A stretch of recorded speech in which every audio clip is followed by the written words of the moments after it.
All right, ladies and gentlemen, hello and welcome back once again to the only coast to coast radio show that's all about the information economy. It's called Inside Analysis. Yours truly, Eric Kavanaugh, is here with two awesome guests, folks. We got a couple experts on the line today to talk about the automotive industry and in particular dealerships. What is going on with the dealerships in the world today? A lot is going on. A little company you may have heard of called Amazon has decided to enter the fray. And I think lots and lots of brick and mortar shops know all about Amazon and the Amazon effect. It has had a dramatic impact on how people buy products. But cars, can Amazon really help us buy cars? We're going to be talking to Chuck Bratton of a company called FPT and also Kevin Tynan of a company called The Presidio Group. And I'll just start us off here and say everybody knows what it's like going to a dealership. It's a big purchase, it's a lot of money, it's very serious. You're always like, okay, don't get sold. Don't get sold. Go in. Let's have our game plan, right? In fact, a friend of mine, her father always made sure to go to like three, four dealerships and really hammer these guys and get the best price and say, all right, we'll be back. And like he would do it religiously, very disciplined, and it worked. Not everyone can be that good. Let's be honest. A lot of times you go in, you're all strong, and you're like, all right, I just want that car, and you buy it. Well, the question we want to ask today is how are all these different technologies going to impact the car buying experience, especially from a dealership perspective? If Amazon is moving in, you've got Carvana, you've got a bunch of other players, new players, and you have new technologies too. So think about generative AI. How big a deal is that for car dealerships? Can this technology be used? There are lots and lots of different kinds of AI. Gen AI just has the attention of the world now because of ChatGPT, because of course, Gemini and Anthropic and these other guys. ChatGPT is just crushing the market, though. I saw a stat today that says it's like 80%. So they are clearly the 800-pound gorilla. Does that matter? Does it matter for the dealership industry? Well, someone who knows is Kevin Tynan of the Presidio Group. So, Kevin, welcome to Inside Analysis. Tell us a bit about yourself and your focus on dealerships. Yeah, so thanks for having me. So I got my start way back in the 1990s on Wall Street, covering the auto industry for a little investment bank. And ideally, I was the guy who called bankruptcy inevitable for the automakers in about 2005. And then a Wow. couple of years later, that actually played out. And by Wow. then, I had been recruited to create a research department for Bloomberg called Bloomberg Intelligence, the automotive coverage there.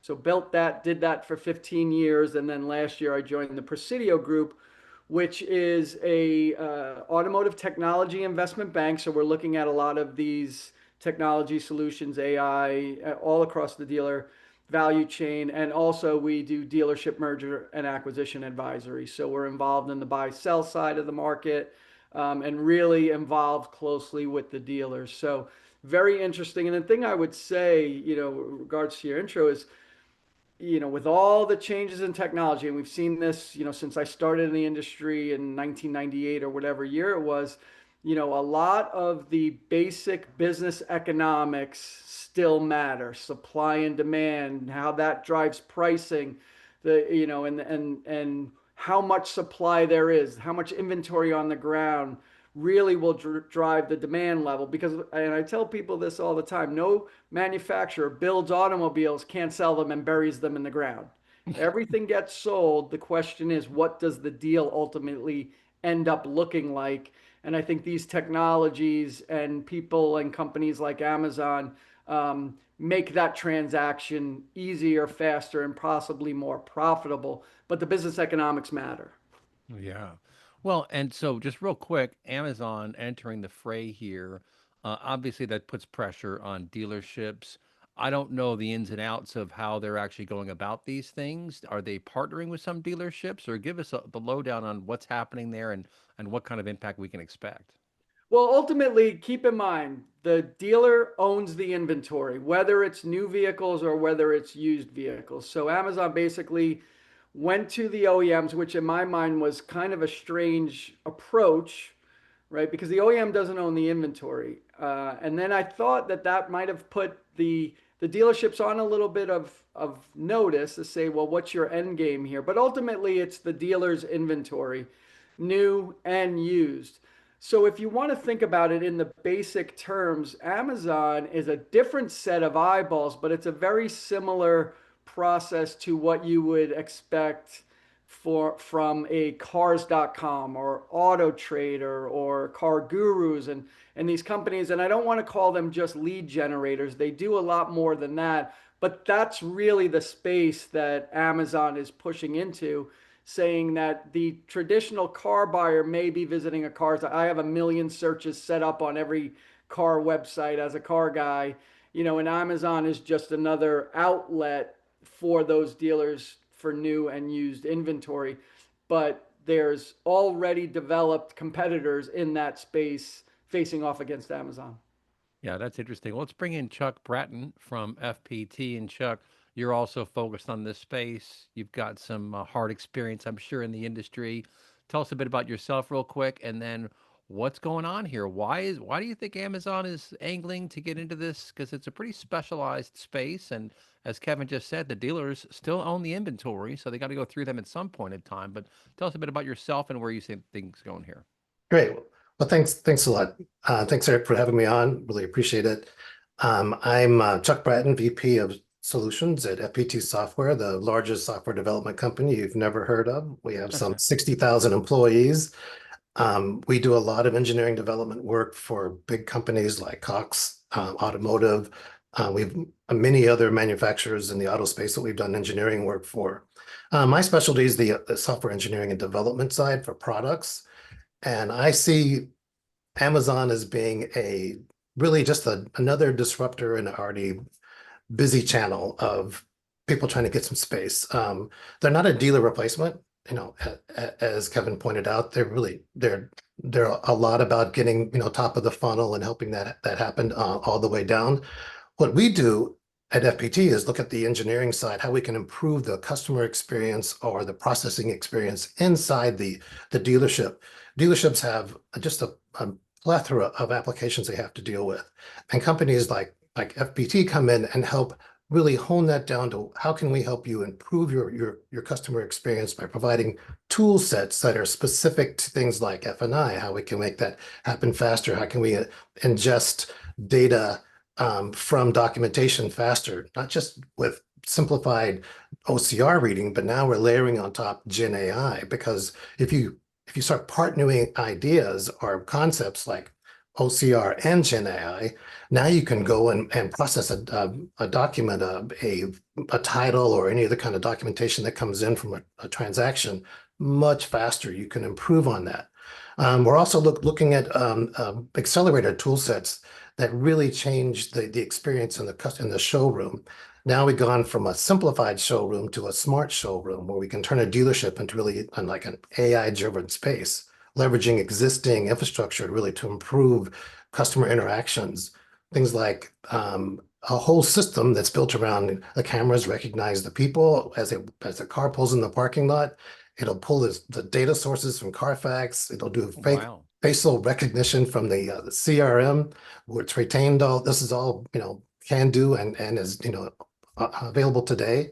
So managers in real time can look who's on the lot, who's getting taken care of, what did they drive in on, what are some key insights like their purchasing potential or impact or in sentiment. All these things are available. So you can have your sales staff getting instant prompts saying XYZ is looking at a car in the front lot. Here's what may be a prompt as you walk up and introduce yourself and start closing those deals faster, making for a smoother customer experience. Yeah, and if I Yeah. can, Eric, Okay. Chuck makes a good point. It was nuanced, but I just want to circle back to it is that when you think about a franchise dealer, it's really four businesses, maybe even five under one roof, right? So what he's talking about, and what I always mention to clients and to even investors is to say, look, there's the ability, the revenue diversity of a franchise dealer is when the new vehicle market might tighten up a little bit, you focus a little bit harder on your pre-owned business, your parts business, your service business, your F&I business. So they really have that revenue flexibility to kind of go where the money is. And I think we're getting into a point right now with affordability gone away in the industry, that dealers are cycling to some of those other business units maybe in pre-owned, maybe parts counters, service bays. And what Chuck's talking about is very important to now, if you can wring out margin in those businesses using some of this technology, that we're at that point where dealers are starting to pivot to some of those or needing to pivot to some of those other businesses. Hmm. Right, like Yeah. especially with service side. Mhm. The service does have a lot of engineering space in the service side, and it works quite well. But using Gen AI, you can actually enhance that. You can start watching the service bay. You can start doing recognition as the car movements, what the service people are actually doing, helping the service people perform their work faster, more efficiently. So you can now drive down the effort it takes. So now me as a service person can come in and repair a car a lot faster than I could before because I'll get prompted all the way through the process because Gen AI can help me as I'm working the car and troubleshooting the car's issues to make this a faster, cleaner experience. Hmm.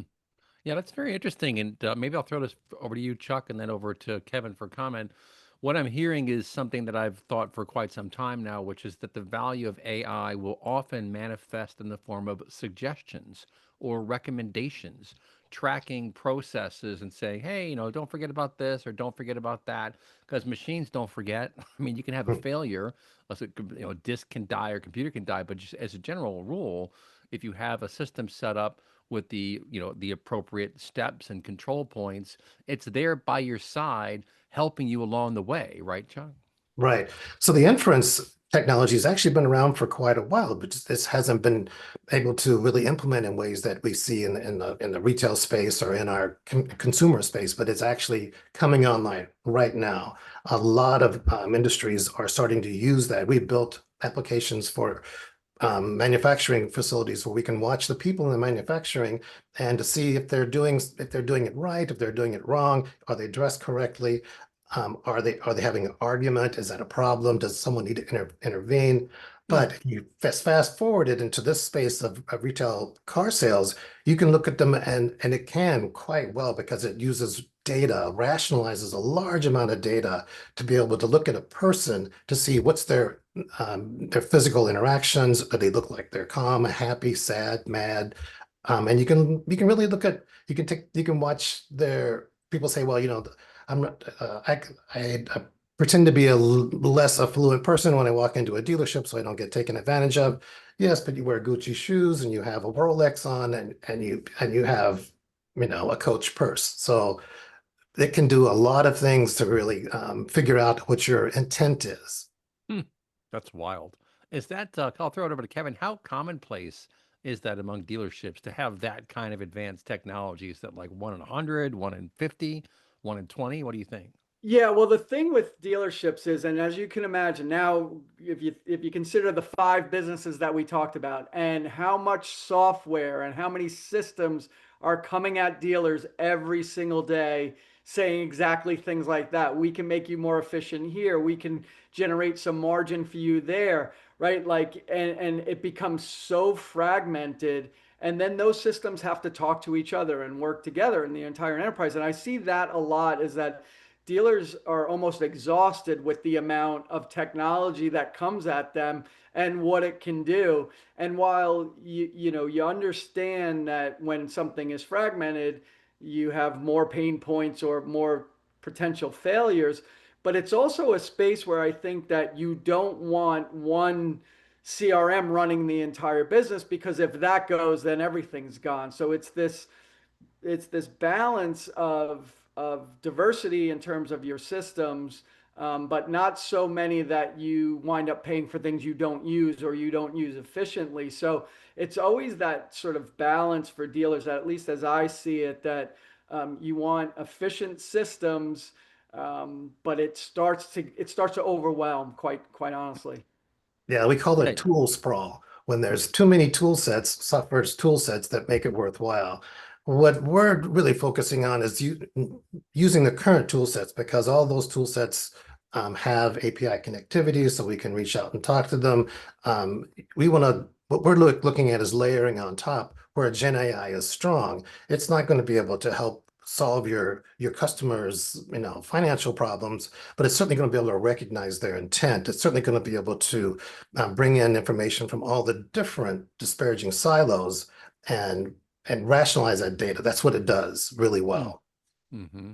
Yeah, and also it kind of helps on that front end. I mean, you were kind of alluding to this, Chuck, because it can speak in natural language.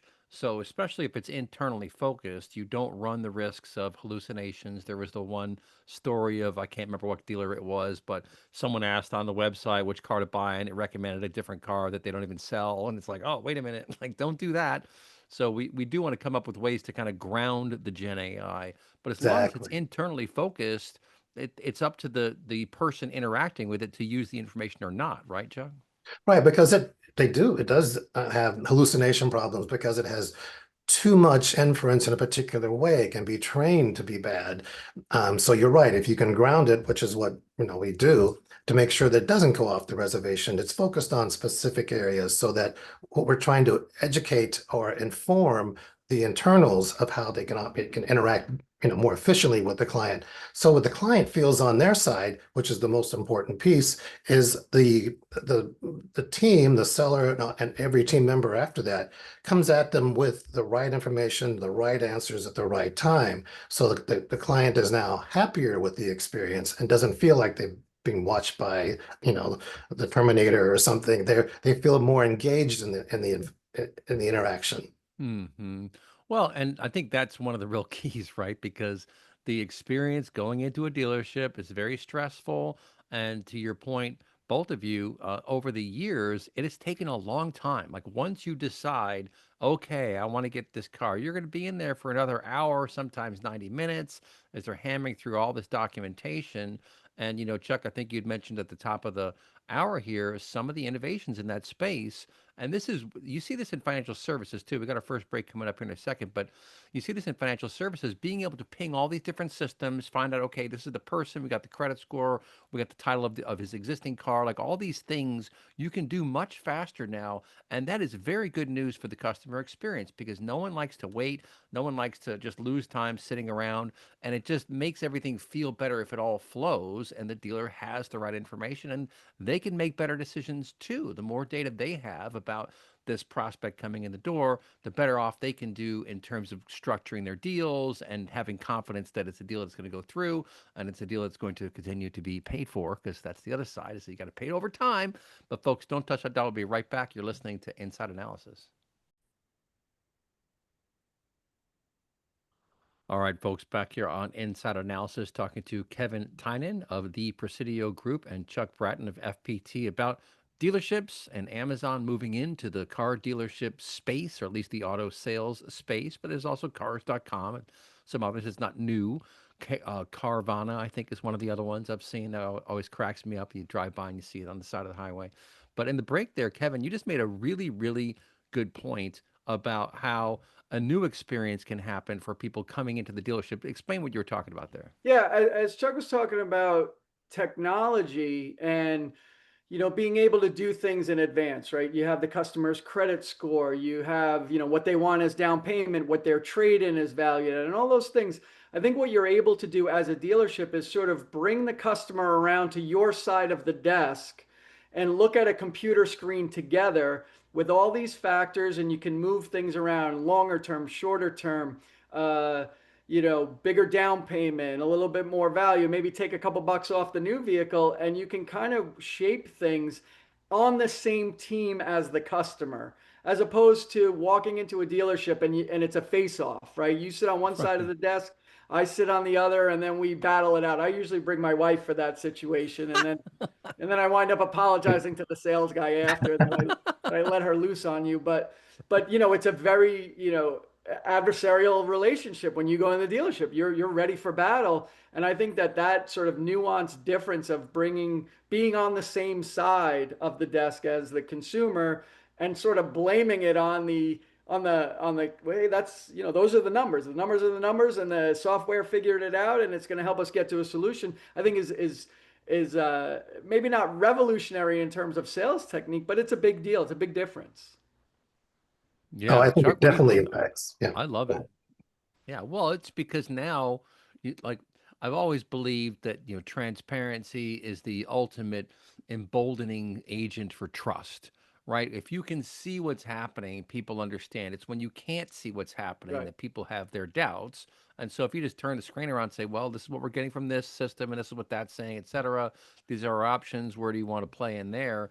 And that's a very significant game changer in terms of the user, the buyer experience, but also the transaction itself. And it educates people as well. I mean, I'm one of these people. I'm always like peeking around to see what's on the screen because I'm a tech guy and I'm a information systems guy. So I want to see what information do you have. And at AT&T and T and Verizon and some of these stores, they've done a good job in surfacing a lot of information for the person at the desk to use, like how long has this person been around? What's the customer lifetime value? All these kinds of things. But Chuck, I'll throw it back to you. This whole idea of, hey, it's us against them, not me against you. That's a very powerful paradigm shift. What do you think, Chuck? Certainly, that what it does is shortens up the whole process time because remember back in the day we had to go talk to the manager and and he price is this and you come back with the price is that and you go back and forth and I don't know about you. You had mentioned 90 minutes in a car dealership. Typical time for me was like 3 to 4 hours. Oh, it's Um, brutal. when my kids were younger, the little kids, I would bring them to the dealership to buy a car because that sped up the time because no one wants to deal with a bunch of screaming little kids. That was my track. And Kevin's was his wife. I just brought the little kids in.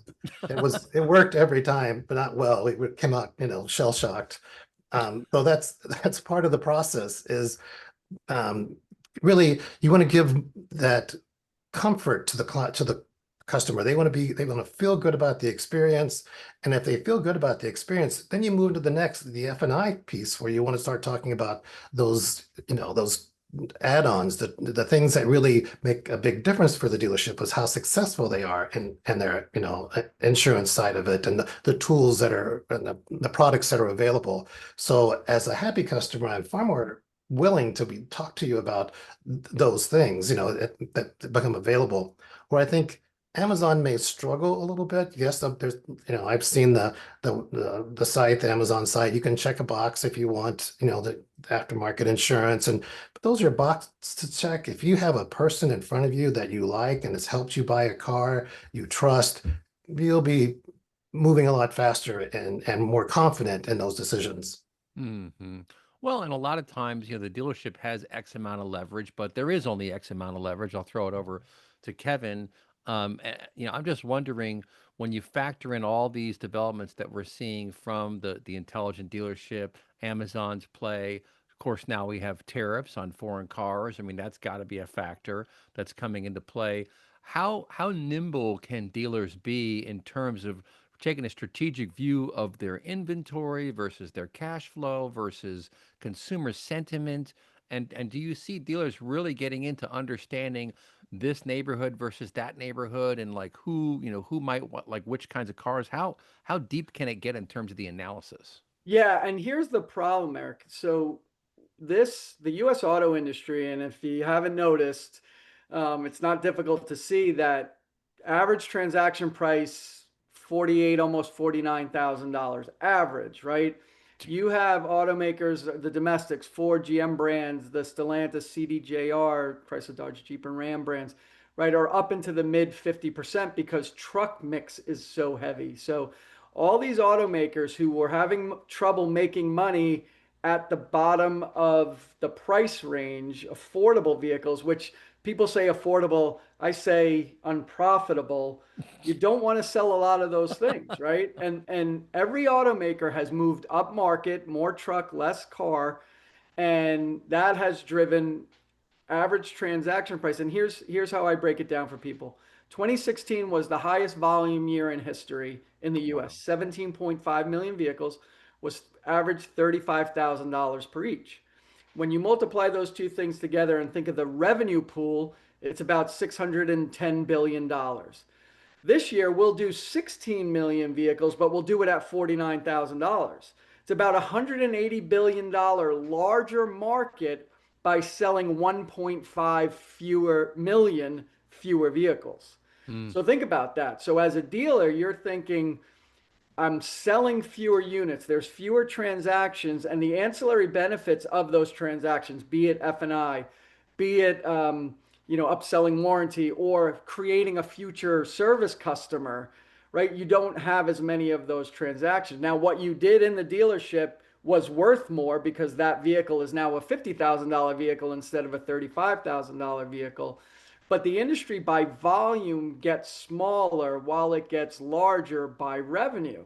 And this is not an accident. This is orchestrated. Every automaker has moved away from the bottom, affordable slash unprofitable part of the market. And dealers have to understand that. And that's why I say it all comes back to the business fundamentals. So what you have is you have manufacturers building fewer vehicles, but more expensive ones, right? And then the dealerships have to understand that you're going to have the opportunity for firmer pricing and stronger margins because in the days of 2016, we would have 4 million units of inventory on the ground, but only sell 1 million units per month.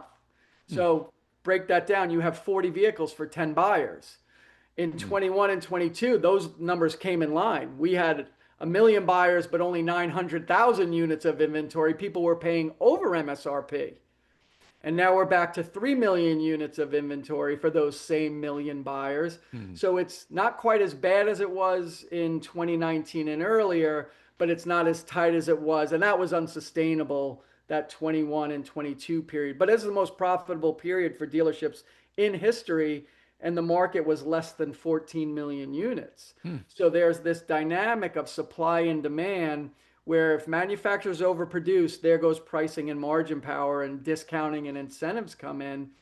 So I think the industry is trying to move to that place, Eric, where it's fewer units, higher transaction price, and we're turning away from some buyers because by on a P&L, on an income statement, they're not great buyers. They're buyers of our unprofitable things, and we just don't want to live there anymore. Yeah, that's interesting. And you sparked the thought in my brain here. I'm going to throw it over to Chuck and then back to Kevin. How much of a how much of a virtuous circle do you have in terms of understanding where customer purchasing tendencies are and this next generation coming out? I know the cycle times have gotten much tighter in the last few years, all across industrial manufacturing. But with cars, obviously, you have so many decisions to make about what's going to go in that thing, what the packages are going to be, what the upsells are going to be, all that stuff, because you have to get one complete working car. Like you don't want to look at bits and pieces of it, right? What did someone say the other day? Like all the parts for a car does not make a car. Like you have to put all that stuff together. So how closed is the loop of understanding what the sentiment is about what people want to buy and that design process at the actual manufacturers? So nowadays, it's all about big data and taking that data and understanding how to rationalize it. Gen AI is one of those tools, but the straight out data management tells you a lot what's going on. And the more data you have, the better choices or decisions you can make in the future. That's why we see so much data moving off, mainframes and storefronts, and it's all going to the cloud. Cloud is now a huge aspect of data management, and manufacturers and dealerships, mainly the manufacturers, spend a great deal of time looking at that data so they can make better decisions going forward. To your point about the cars getting more expensive and fewer of those entry level cars, a lot of it has to do with first off, the cars are far more reliable than they ever been in the history of automotive car. I mean, there was a day when 100,000 mile car was junk. Now 300,000 miles is more along those lines. That makes a big difference. So your secondary market is kind of taken over for some of those entry level buyers who before couldn't do that. And that's part of what the dynamics around understanding the data and those dealerships and manufacturers are really getting much better. And that's what we do. We really get involved in helping them rationalize the data, format the data so they can make good decisions out of it. Yeah, you got to know what the customers want, especially for big ticket items, because if they don't want it, and you got a bunch of them, which kind of makes me think of a little curveball question I'll throw over to Kevin. The whole electric car phenomenon, which was pushed really hard with all sorts of mandates and all sorts of incentives, et cetera. Now it feels like it's coming back a bit. What happened to the hybrid? Everybody was excited about the hybrid, and all of a sudden it's like, no, all electric. And the stories I'm hearing are that the weight of the gosh darn battery is so significant. I'll make one quick point here and I'll throw it over to Kevin. I remember 25 years ago when I'm sorry, longer than that, 35. I'm getting old, man. 35 years ago when I got right out of college, I did an interview with a guy from the Illinois Department of Transportation, and he was talking about highways and planning highways. And he said they did a study that determined that a sedan, the amount of damage it causes compared to a loaded 18-wheeler. He said, you know how much more damage the 18-wheeler does? I said, no. He said 1,000 times more damage than the car on the roads. And these big trucks, 18-wheelers with these huge batteries, that was going to do tremendous Yeah. damage to the roadways. But Kevin, I'm kind of curious to hear your thoughts because you are in this space. How big a disruption was that, or how big a disruption does it remain Yeah. as the manufacturers like, what are we going to do here? See, now here's the thing. I come at this from a kind of different angle than most people, right? To me, when I think about the auto industry, I think of the consumer as the absolute end of the process, right? That vehicle is engineered, designed, built, and it has to sell. So, and what I use as an example is that think about by revenue and profit, the largest segment in the US. Any guess on what it is? Full-size Oh, pickup truck, yeah, right? right. I mean, I live in suburban New Jersey. Everybody's got a full-size pickup truck in their driveway. We throw 2 bags of mulch in it per season and drive around all year in this full-size pickup truck. So I'm saying, to me, that is the example of the manufacturer push of where they need to go. And where they need to Interesting. go is profitability. And what's more profitable than those? Nothing. So that's where now all we have to do is market it that you're this big, rugged suburban dad guy driving around in your F-150, which by no means you need at all, right? And That's funny. and that's it, right? So think about how influential the supply side of the equation is from the manufacturers. I don't want to let out the secret sauce here on the manufacturers, but that's where they want to be. Now, your question about electric vehicles, I think a lot of that is what I'd call the Tesla effect. And not just because they sold a lot of vehicles, because ideally they haven't. You know, they're not even going to get to 2 million vehicles globally, which is, Mazda-ish size, maybe a little bit bigger than a Mazda or a Subaru.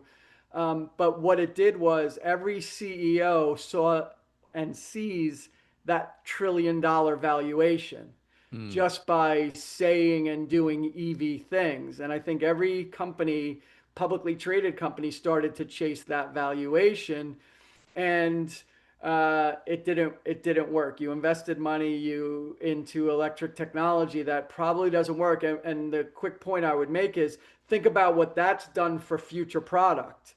If Hmm. EV kind of, I don't want to use the word failure, but is taking longer for adoption than we expected, and there was not as much investment in the existing internal combustion technology, we have this sort of bankruptcy period window where there was not enough investment being made. Wow. That's a really, really interesting point. Well, folks, we'll be right back. Fascinating conversation here. Don't touch that dial. You're listening to Inside Analysis. All right, folks, back here on Inside Analysis. What a fantastic conversation with Kevin Tynan of the Presidio Group and Chuck Bratton of FPT.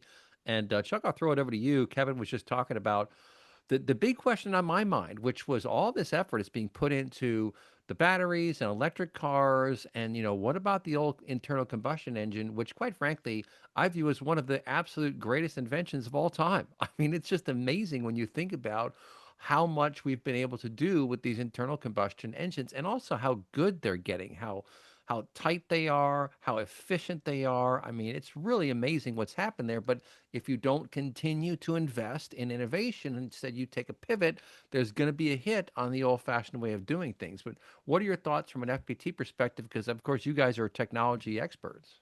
Right. So we do a lot of work in that space, working with manufacturers in the EV space and the hybrid.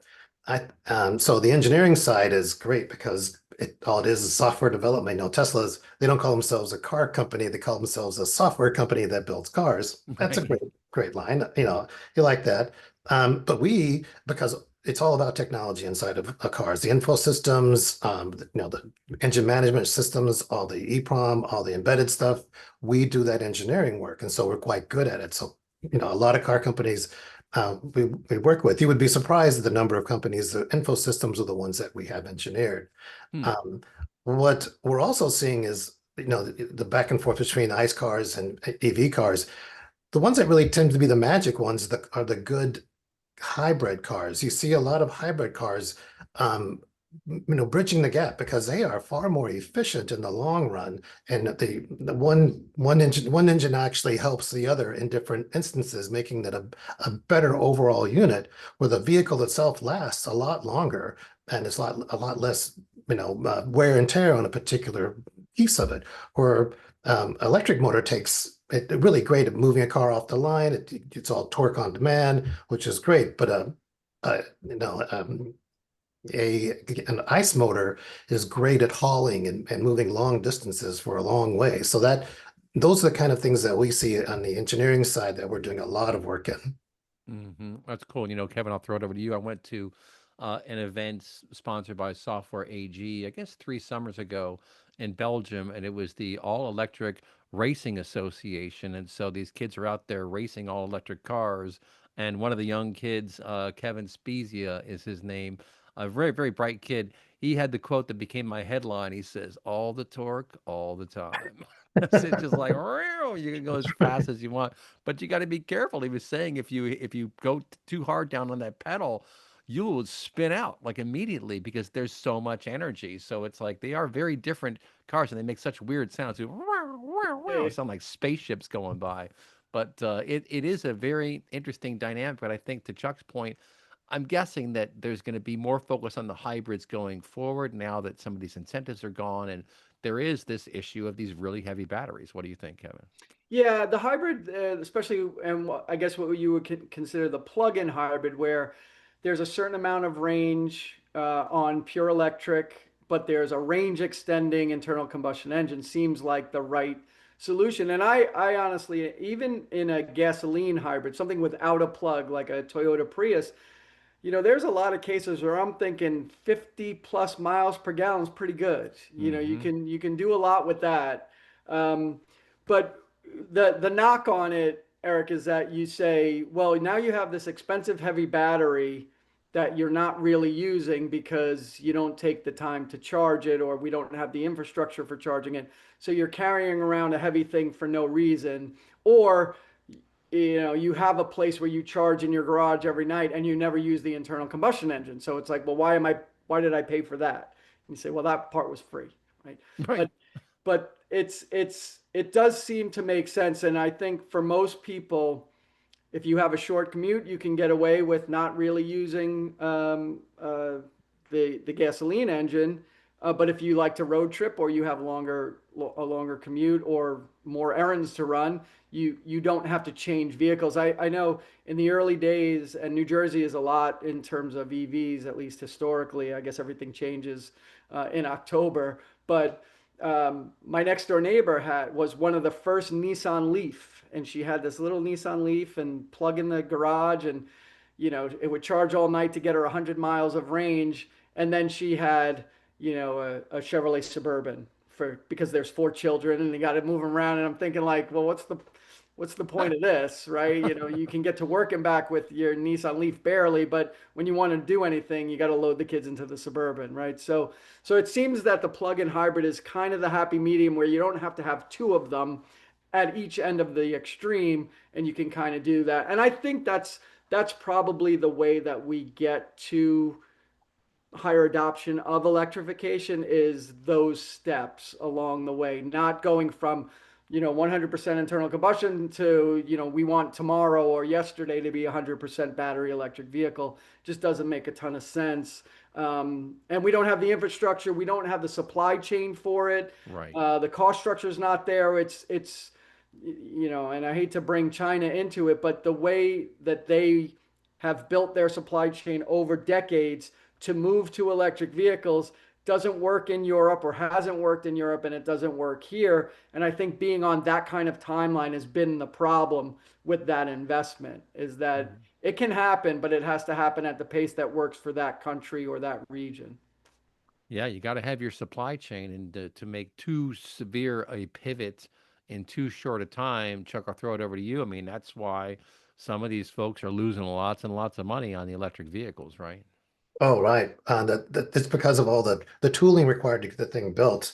And in full transparency, we have a Lexus RH, which is the hybrid, V6 and electric motor.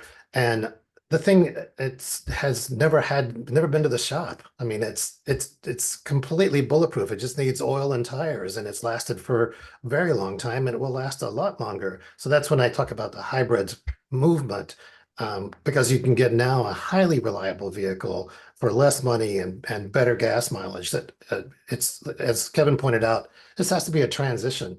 The Tesla just exploded onto the market and people couldn't buy them fast enough. Well, now there's lots of choices and options, and political things make it more complicated, but it doesn't change the fact that it's still probably in our future. At some point, we're going to have to migrate out of the ICE engine into the EV-ish solution, but it's not going to be today and not next year. So if we can educate ourselves and provide the kind of software engineering on the back end that we do to make that a smooth experience, well, it'll be a far better for all of us.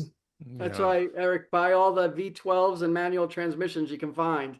I tell you White's what, manual transmission, I love. I do not want automatic transmission. I've got it on the Subaru. My beautiful car is a 2001 Mazda Miata 6-speed. It was Oh, a limited super fun. edition. Beautiful car. I mean, it's like a freaking go-kart with a car engine, right? And you're so low to the ground too, which is why it feels faster. You're like, "Meh," even if it's not as fast as some of the others, it feels faster, and that's the most Wait, important thing. and that's a good point, right? And I always say this is, and I feel like, and I'm a car guy, and I love everything with wheels. And my thing is, I feel like the electrification, at least maybe it's a Tesla thing, or maybe it's just the technology. It feels much more device-like and less car-like. Hmm. And I feel like, and maybe generations as we go through them, that will be fine. But I feel like the way this country's love affair with the automobile, I mean, is century plus old, and there's a lot of it that's more than just transportation, right? Mm-hmm. It's fashion, it's a statement of individuality, of freedom, whatever you want to call it, without getting too hyperbolic. It's just, and I'm not sure that we're ready to give that up yet and say, I don't care what it looks like. I don't care, the image it portrays, that just get me from here to there. Let's all drive in these white electric eggs. Maybe that day comes. I'm not ready for it, and I'm not sure that the middle of the bell curve is quite ready for that yet.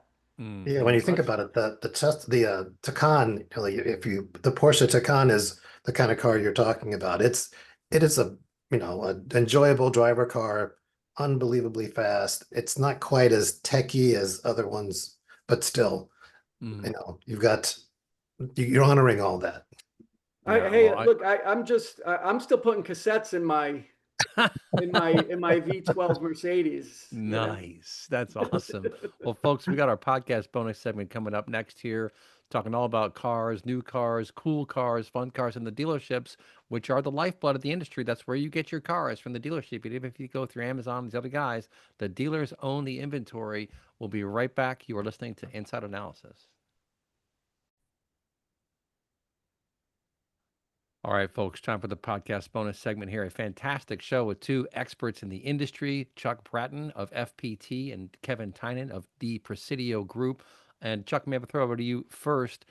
Things are changing pretty fast right now. 3 to 5 years from now, do you guys have a roadmap? Sorry for the pun, about where you think things are going, or No, what are your thoughts on the evolution? that's a great segue because it is a roadmap.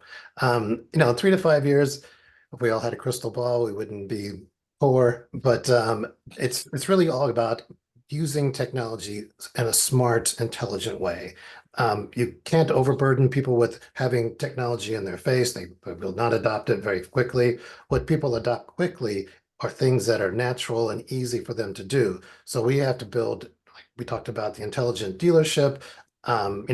using things in the back end that get sophisticated and complicated, open AI stacks, operation by excellence, all these things that we look at in the backbone of development that we provide to dealerships are hugely important, but they need to be consumable.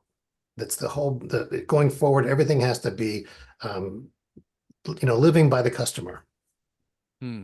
Right. Interesting. I'll throw it over to Kevin. What do you think? 3 to 5 years. Yeah, What are the we looking word at? I think of in terms of AI and technology and software is friction or frictionless, right? Is that this isn't going to be uh, one process system ecosystem out and a completely new one in. I think even in terms of buying a vehicle, right? You remove some of the friction in the process. So it's not 6 hours of shopping online to spend 6 more hours in the dealership, right? So that work that you did before and what the dealer knows about you as soon as you walk in compresses that process to where there's just less friction. I did that work already. I know what I want. I know what I can afford. I know who has it. And then as you get into the dealership, yes, we know all those things about you. We're not asking you these same questions over and over again.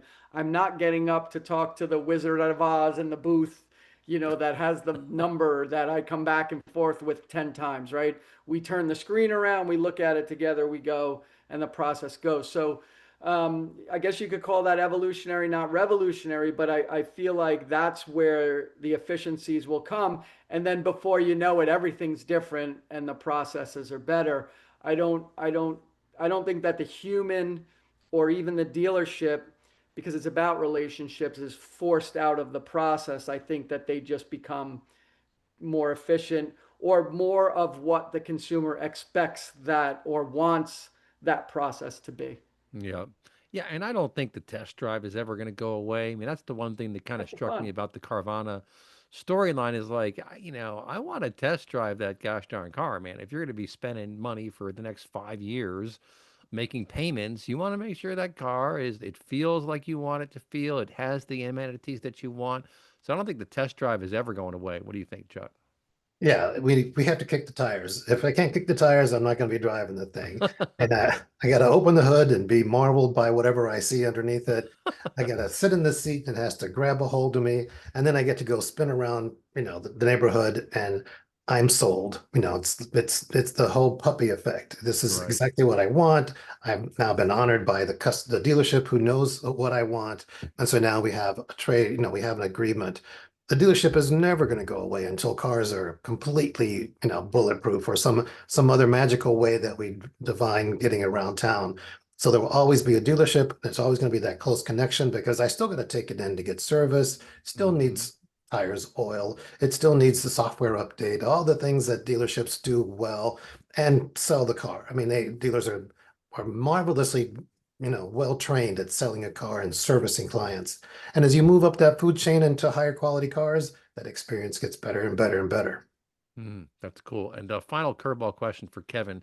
I remember noticing this is probably like 20 years ago or so that the manufacturers they wound up being so specialized in the engines that you would have to use special tools just for that particular engine. And I think that's just an evolution of specialization. But was there some angle on that? Like, all right, you got to buy our tools too, like Yeah, selling the well, whole here's the process. angle is that when you think about it, the relationship between the manufacturer, the factory, and the dealership, not a ton of margin in new vehicle sales.